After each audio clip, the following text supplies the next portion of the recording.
My name is Leonel Salas. I'm the head boxing coach here at Team Nasty Boxing Academy in Stockton, California. The reason why I got into boxing was because I was one of those kids that grew up fighting a lot. And when I was in high school, I got in a couple fights, and the principal really liked me. He used to pull me to the side and talk to me here and there. And one time I got in a fight with a kid that was a lot bigger than me, and I did pretty good. And he called me in the office, told me he was gonna have to suspend me. But at the same time, he told me, hey man, I really like the way you moved. This guy was big, you were moving, you were confident. Have you ever thought about boxing? And I told him, no, I never thought about boxing. And he said, well, would you think about signing up? And I told him, no, not really, because I didn't have a ride. My dad was in prison. My mom was working really hard, a ton of hours. So it wasn't really there was no gym near us. But he actually got one of the teachers at the school to drive me to the gym and sign me up, which was really nice. And that's how I got into boxing. My biggest inspiration to actually teach boxing is my oldest son, Samuel Salas. Man, since he was a little kid, he grew up in the gym with me when I was boxing, and I'm talking about he was 8, 9, 10 months old, he was throwing hands. When he was 2, 3 years old, I was already showing him off at the fights.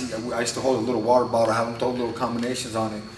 So I know from experience that my boy's gonna box, he's gonna need to get trained properly. He's gonna need somebody there disciplining him, making sure he doesn't pick up bad habits. So that's how I naturally started coaching. But even before then, when I was actually competing, I was already coaching.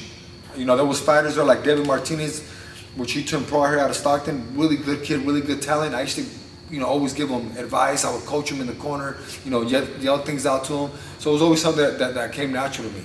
But yeah, that's how I got into boxing. Coaching was my son Sam. Where do I see myself 5 years from now? I see myself competing and defending our world title with Wade Jones. That's where I see myself, honestly, 5 years from now. I see my boy being top pound for pound, running through motherfuckers.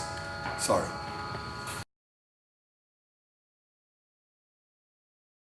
I'm Leonel Salas, head coach at Team Nasty Boxing Academy in Stockton, California. I was getting in a few street fights and a couple of school fights, and one of the principals that actually inspired me and persuaded me to sign up for a boxing gym. They actually drove me to the gym and signed me up themselves, which was really nice, and that changed my life forever. First gym I ever walked into was a Fat City. I was 15 years old. Brett Gamble was my actual head coach there. I was there for a little bit over 2 years.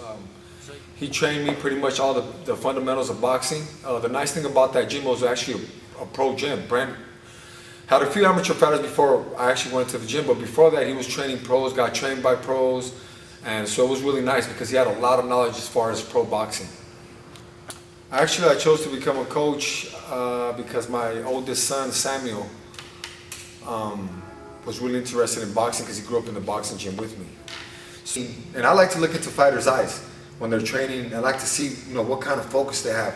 Every once in a while you get a kid that'll come in here that has just a straight, that little, I don't know how to describe it, but just that little mean, focused look. You know what I mean? And everywhere you put them on the bag, you put them in there in the ring, you put them to spar, they got that look. And usually that look, from my experience, usually those are the kids that have the most desire.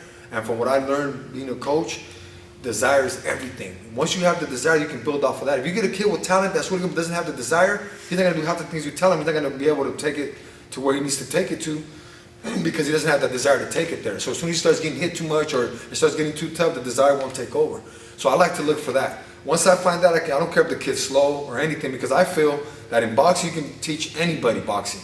And even if the kid's a little bit slower, not as balanced, or maybe not as quick reflexes, you can bring all that up to his highest level as far as he can go, and that's enough for him with good fundamentals to become a world champion. I believe he has the desire.